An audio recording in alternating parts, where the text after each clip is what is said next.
Hi yogis, what's up? My name is Manman. I'm a certified yoga teacher registered with American Yoga Alliance.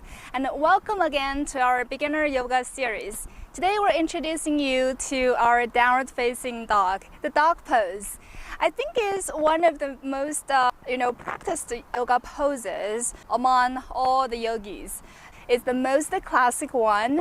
It's a transitional pose in vinyasa style yoga. So just make sure that whenever you practice this pose, it's comfortable. Start with your hands, your wrists underneath your shoulders, your knees are directly underneath your hips. Then tuck your toes under and you're going to, with an exhalation, lift your hips up. Like so.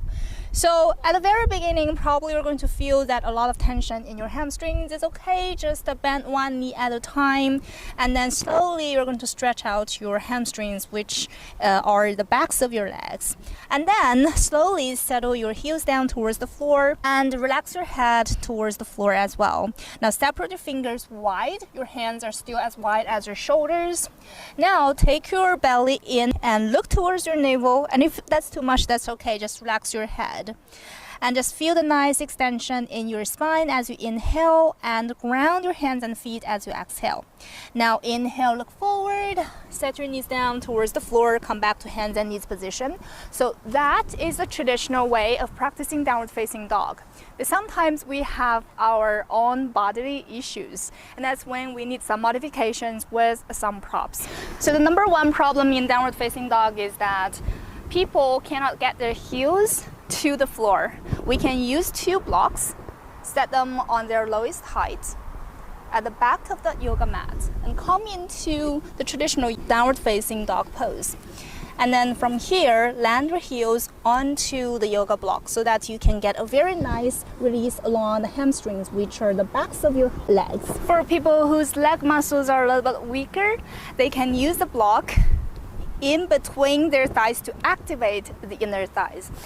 Squeeze my inner thighs into the two sides of the block so that I can really awaken the inner thighs. Pull the belly in towards the spine and really relax the back of your neck. Come into the full downward facing dog pose. So if you have wrist pain, what you can do, even without any props, is that you can roll the front edge of your mat, which is the short edge of the mat.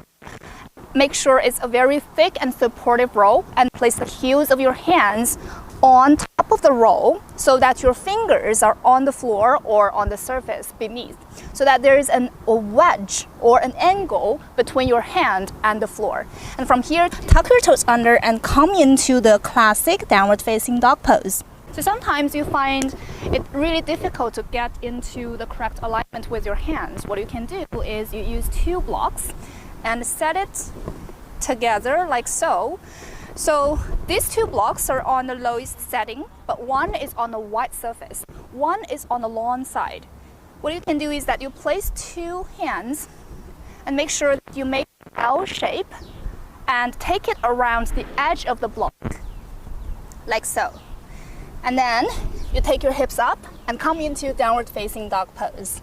So this way, you know how to really activate the inner hands and at the same time ground down into the floor. In downward facing dog, our hand alignment is as wide as our shoulders. So in order to awaken our arm muscles, we can use the strap, the yoga strap. So you take this one and take it through the two buckle, and then you're going to move it through here. So this is going to make a loop, and then you take it in. So finally, in the end, you're going to make this loop to place it around your lower arms, like so. So when you place your hands on the floor, your arms are as wide as your shoulders. And then you do the same downward facing dog pose. So if you feel this is like too narrow for your shoulders, for example, like some people have very tight shoulders, you can loosen it up a little bit. So you make it a bigger circle so that your shoulders can open up more, like so, all right? Just make sure that the D-rings, these two D-rings, are not in the way of your flesh. So that is our downward facing dog pose. Remember, always customize or modify the pose to cater to your own level of flexibility, your own bodily needs, instead of customizing your body into the full version of the pose. And again, my name is Man, and thank you for watching our session. We have all of the yoga props available on Amazon and the Shopify website. We have all the links, the website below in the description section. Feel free to click on them if you're interested in purchasing. Welcome to watch our future sessions of our Yoga Beginner series. Stay tuned. Thank you so much. Namaste.